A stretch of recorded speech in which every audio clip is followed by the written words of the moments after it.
Let me ask you something. Do you ever feel constantly distracted? Lazy? Like your brain's just tired all the time? No matter how hard you try, you can't focus? You're not broken. But this is your wake-up call. Because if you don't take back control of your mind soon, it's going to be taken for you. Step 1, reclaim your attention.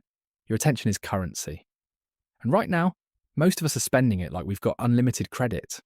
Every scroll, every tap, every just 5 more minutes, that's a transaction. But who's profiting off your focus? Not you. You've got to start treating your attention like it matters. Silence isn't empty. It's where creativity breathes. So pause. Let yourself be bored. That's where your ideas are hiding. Step 2, you are not your impulses. Not every thought deserves a reaction. You're not lazy, you just got a lazy signal. You're not a quitter, you just felt like quitting. So slow it down. Observe the thought. Let it pass. The space between stimulus and response. That's your power zone. Stretch that gap and suddenly you're not reacting, you're choosing. Step 3, start building for future you. Every small choice is a vote. Do you vote for the tired version of yourself or the one that's building something?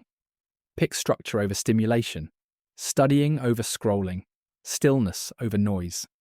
Most people coast through life thinking freedom means doing whatever they want. But real freedom comes from discipline. Control your brain, and you control everything. So what's it going to be? More mindless scrolling, or finally showing up for your future? Control your brain before someone else does. Don't forget to like, and I'll see you in the next one.